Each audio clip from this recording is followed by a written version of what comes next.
You know that feeling, right? Where relationships just feel, well, complicated.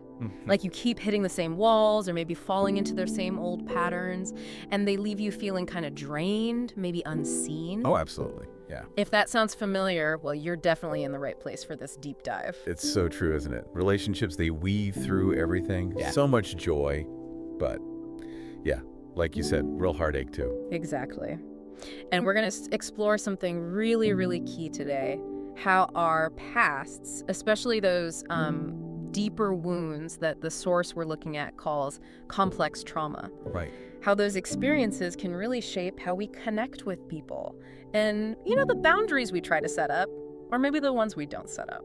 That's such a crucial link because those struggles, those recurring things in our connections, often you can trace them back to how we first learned to relate. Makes sense. And this YouTube video by Fletcher, the one we're diving into, it really sheds light on this.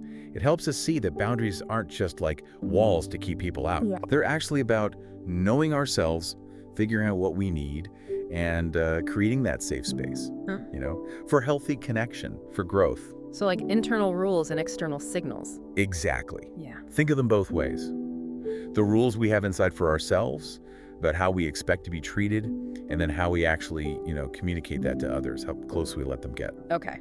So our mission today, it's not about diagnosing anyone, definitely not about labels. No, not at all. It's more about understanding how those early experiences, that complex trauma idea, how that can lay down tracks for boundary patterns that maybe leave us feeling, I don't know, overwhelmed, resentful. You're always giving too much. Yeah, exactly. So we're hoping to kind of shed some light on why these patterns might be there, and maybe offer some first thoughts on building healthier ways to relate. All through the lens of Fletcher's insights, yeah. Focusing on boundaries when complex trauma is part of your story. Okay, let's really get into it then. What's this core connection? Great. Complex trauma and these unhealthy boundaries. They seem so tied together. It's fascinating and honestly quite moving when you look at it closely. Complex trauma often comes from what the source calls dysfunctional families. Yeah. And it gets deeply tangled up with our boundaries. And dysfunctional.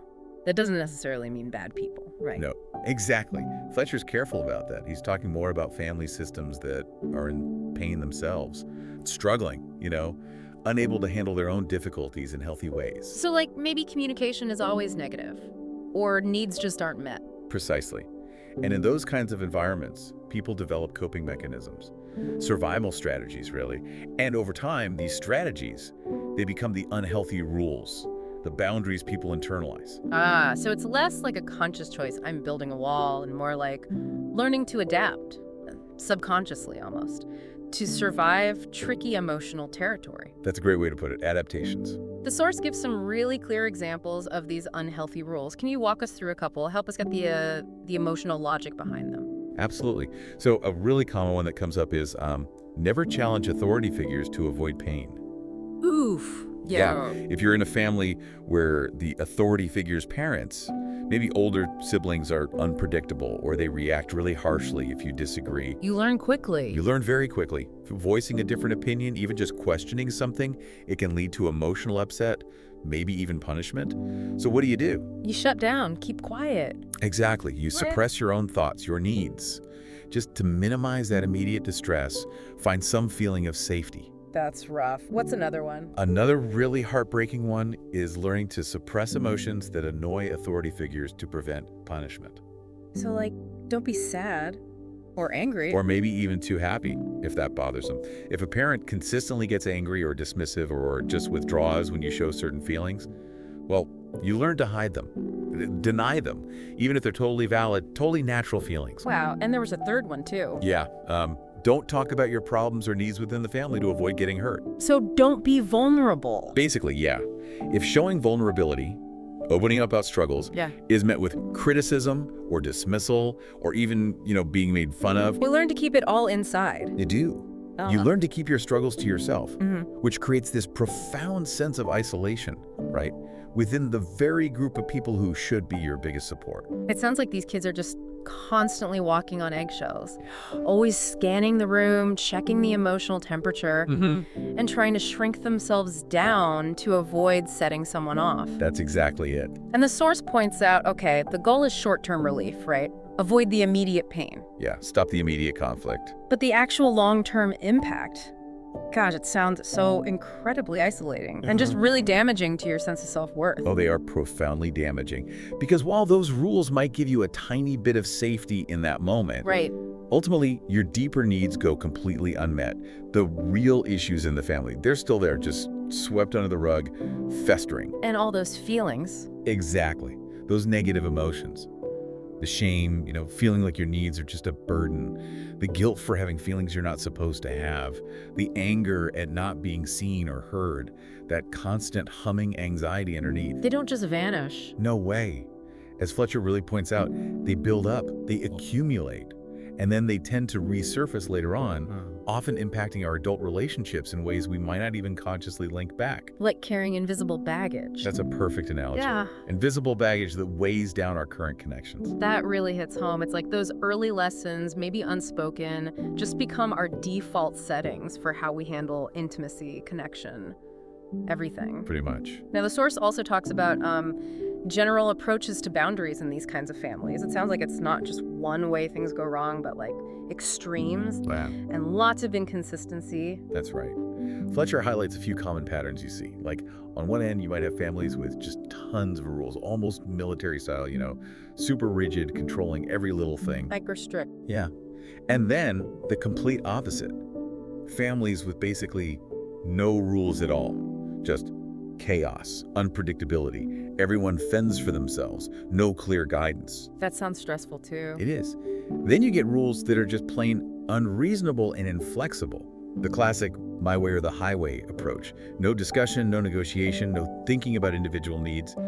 Just do it because I said so. And it's not just the rules themselves, is it? The source really stresses how inconsistently they're often applied. That must be so confusing for a kid. The inconsistency is huge, absolutely pivotal. Rules might be very strict one minute. Big consequences for small things. Right, and then the next day, or even later the same day, totally lenient. And it often seems to depend entirely on the authority figure's mood. Be so unpredictable. Incredibly. It makes it almost impossible for kids to figure out what's actually expected, what's okay behavior. And then you add in conflicting rule enforcement between parents. Oh yeah, one says yes, one says no. Exactly. One parent is strict, the other's easygoing. Yeah. Which just teaches kids to, well, play the game right, navigate the inconsistencies, creates even more instability. So the message the child gets isn't really about learning life lessons or right from wrong. Not really, no. It's more about trying to decode the adult's emotional states. Like, what do I need to do right now to stay safe or avoid a blow-up? That sounds absolutely exhausting. It is incredibly draining. Yeah. And Fletcher argues that kids in these situations start to internalize this message. Okay, these rules aren't really about what's best for me. They're about what makes their life easier. Ouch. That would breed resentment. Deep resentment, yeah. And this feeling that rules are just arbitrary roadblocks, not helpful guidelines from people who care. And this is where it gets interesting, maybe explain some rebellion. This can lead to what Fletcher calls the allure of the forbidden. Yeah. This powerful pull towards breaking rules just because they feel restrictive, imposed, and not based on genuine care. That makes so much sense. That magnetic pull towards the don't touch button, it's like fighting back against feeling controlled or ignored. Exactly. It's a reaction. And the source also mentions double standards, which must feel incredibly unfair. Oh, absolutely unfair. When kids see clearly that there are two sets of rules in the house, one really strict set for them and a much looser one for the adults, or even different rules applied unfairly between siblings. That would make you so angry. It ignites intense feelings, unfairness, pain, anger. It just completely undermines any sense of trust or justice or consistency, leaves kids feeling devalued, resentful. Really damaging stuff. Okay, so let's shift a bit to how boundaries actually get enforced then, because the source makes this really important distinction between, like, healthy consequences. Yeah, the kind that teach and repair. And the really unhealthy, often damaging methods used in these complex trauma families. Yes, that's a crucial contrast. Healthy consequences, like Fletcher describes them, they're meant to be fair, proportional. They're aimed at learning, right? Moral learning, understanding impact, and actually restoring the relationship. Helping the child take responsibility, make better choices, strengthen the bond. Exactly. But in complex trauma families, enforcement often looks starkly different. and it can leave deep, lasting emotional scars. The source lists some pretty intense, frankly, quite upsetting methods. Can you walk us through some of those and maybe why they're so bad for a child's sense of self and their ability to have healthy boundaries later? Sure, one really damaging method is using fear and exaggerated horror shows to scare children straight. Like threatening terrible, unlikely consequences. Exactly, and while that might work temporarily, just out of sheer terror, Fletcher points out pretty smartly that over time, the children begin to realize this is just an exaggerated horror show. It loses its power. It loses its power and it just erodes trust completely. Another deeply wounding approach is shaming, putting down, and name-calling. Ugh, yeah. Parents might think, mistakenly, that the pain of shame will motivate change. But the source suggests if this keeps happening, even when a child is genuinely trying, They might just give up. they might eventually give up on change altogether. They start to internalize those awful messages, believing that's who they really are. That's just emotionally brutal, like chipping away at their core worth. What else does the source mention? Well, there are the long, ineffective rants and sermons that the child tunes out. Oh, the lectures. Yeah, but they're not really about communication or understanding or finding solutions together. It's more about the parent just venting their own stuff, their frustration, their anxiety. And the kid just zones out. Totally. They learn to harden their heart, Fletcher says, like a shield. And they can actually make them more rebellious, trying to grab back some control. Okay, what else? Then you see punishments that don't fit the crime, consequences that are way over the top or drag on forever and feel totally random and unfair. Like being grounded for a month for forgetting homework? Something like that, yeah. Or the really insidious stuff, like the silent treatment or withholding love until the parent feels the lesson is learned. That just leaves a kid feeling abandoned, deeply insecure. Horrible. And finally, Fletcher mentions reactive rule setting based on anger. Rules made on the spur of the moment, in the heat of anger. They usually aren't thought through. They're hard to enforce consistently. So kids learn to just ignore them, see them as just an outburst. Pretty much. They see it as the parent's emotional reaction, not a real, stable boundary. Wow. It paints such a clear picture. Enforcement that's less about loving guidance, more about control, often driven by the parent's own emotional chaos. Exactly. No wonder healthy boundaries get so messed up. And the source brings up another really key point, something I think a lot of us might relate to. The way a child's simple no is often just disregarded. Oh, this is huge. So significant. In these families, a child's no, often just, doesn't count. It's not respected, maybe not even heard as a valid expression of their own limits or needs. Like parents just barging into their room. Yeah, barging in without knocking, without asking, or even more invasive things like reading diaries, going through private messages. It's a fundamental violation. A total disregard for their autonomy. It is, and the damage is profound. The child feels deeply disrespected, Yeah. and they learn on this really deep emotional level, I cannot set boundaries with my parents, which can then lead to massive guilt or anxiety if they even try to assert themselves later. It teaches them their space, their thoughts, their feelings aren't really theirs. And that their no just doesn't mean anything in their most important relationships.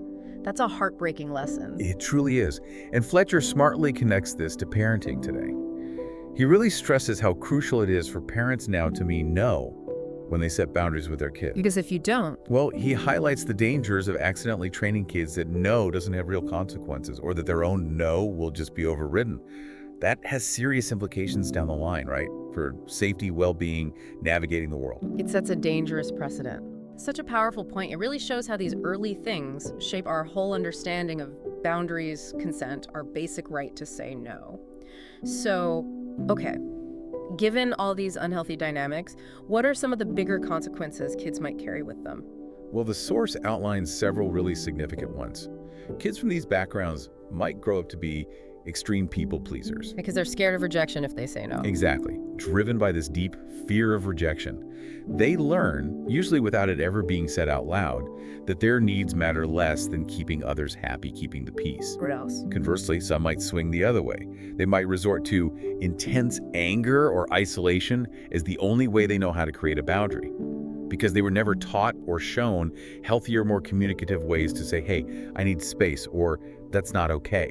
So it's either please everyone or push everyone away with anger. Or isolation, yeah. And tragically, some might feel they have to close their heart to enforce a boundary. essentially shutting down vulnerability, shutting down connection, just to feel safe. Which means they lose the ability to have those healthy, open, emotionally close relationships. That's so sad. It really is. And then there's the ongoing pressure and coercion from parents, maybe even the wider family. Pressure to stick to the old unhealthy rules, even when the person is actively trying to get healthier, set better boundaries. And they get labeled the problem child. Or the family scapegoat, yeah, for trying to break the dysfunctional pattern. It sounds incredibly isolating. Like you're trapped. You have to choose between your own mental health and staying connected to your family. It can definitely feel that way, a real no-win situation. And it's probably no surprise that these patterns, learned so young, don't just disappear when you become an adult, right? The source talks about how they keep playing out in our adult relationships. Absolutely. They become our default settings, often unconsciously. Fletcher gives some really insightful and, I think, relatable examples of how these early boundary issues surface later. Like what? Well, one is a pervasive fear of enmeshment, where any closeness, any intimacy feels threatening. It gets equated with being responsible for your partner's constant happiness, managing all their emotions. Like you have to become their parent. Exactly, that feeling of becoming a parent to your partner, always anticipating, always meeting needs. Another deeply ingrained belief can be that saying no is not an option in a relationship. So you feel like a slave. That's the word Fletcher uses, yeah. Feeling like a slave to their demands, always sacrificing your own needs, your own desires. And then there's that unspoken pressure to be a mind reader, to anticipate and meet every single need without ever being asked, which is just impossible, right? It sets you up for failure, for resentment. Those sound completely exhausting and just not sustainable. Not in a healthy partnership anyway, one based on mutual respect. Not at all. What other ways can these early patterns show up in adult relationships? Well, that profound feeling of losing oneself in a relationship, where your own identity just gets blurry, or maybe disappears altogether because you're so focused on the partner's needs, their feelings, putting them first, always. Losing your sense of self? Yeah. And in more extreme situations, there can be this unconscious belief that your partner somehow owns you, which leads to just being unable to stand up for yourself, state your needs, hold any kind of boundary. That sounds really scary. It is. And finally, Fletcher mentioned something interesting. The confusion that comes from families that look close on the outside. Like always busy, always doing things together. Right. Constant activity, but no real deep emotional intimacy. This can lead to this ingrained fear that personal space and healthy boundaries are somehow incompatible with true closeness later on. Like you can't have both. Gotcha. So it creates this picture of relationships built on what? Obligation, fear, blurring lines instead of real respect, healthy give and take, and just being yourself. Precisely. Not authentic connection. Now, the source wraps up by looking at the journey towards healthier boundaries as an adult. And it wisely says, look, this isn't easy, especially when maybe your family pushes back. That's such an important and validating point to end on, isn't it? Recognizing these patterns, these deep-seated, unhealthy ways of relating, and then making that conscious choice to start setting healthier boundaries. That's huge. It's empowering. But it might not be smooth sailing. Probably not. It's really important to be ready for resistance, discomfort, maybe even people trying to pull you back into those old familiar dynamics, because that's what they're used to. Right. So as the source really emphasizes, it's not just about identifying and saying your new boundaries. It's about learning how to consistently and compassionately enforce them. That's absolutely vital for healing and growth. Okay, so as we kind of bring this deep dive together, what are the main things, the key takeaways you want listeners to really hold on to from all this? I think the core message, really, is that those boundary patterns we struggle with as adults, the ones that feel invisible but are so powerful, they very often have roots digging way back into our early family life. Those complex dynamics. Those early lessons stick. They really do. Those lessons about relationships, about our needs, about whether it's okay to say no, they profoundly shape how we connect as adults and often lead to feeling overwhelmed, resentful, maybe even losing ourselves, like we talked about. So understanding where it comes from? Yeah. That's the start. That is the absolutely crucial first step, recognizing the origins of these patterns. That opens the door to more self-awareness, to healing those old wounds, and ultimately to building healthier, more fulfilling, and just more real connections. And as you listening, just take a moment to let all of this sink in. Maybe consider this, thinking back over the different patterns we and maybe, just maybe, what's one small, manageable, gentle step you could think about taking this week? just to explore setting one healthier boundary, maybe in just one relationship. Small steps again. They really do. Remember, figuring this stuff out, understanding these deep dynamics, Yeah. it's a journey, right? A journey of self-discovery, of healing. And every single small, brave step you take towards knowing yourself better, towards healthier boundaries, that's a powerful move toward the relationships that feel more authentic and ultimately more fulfilling.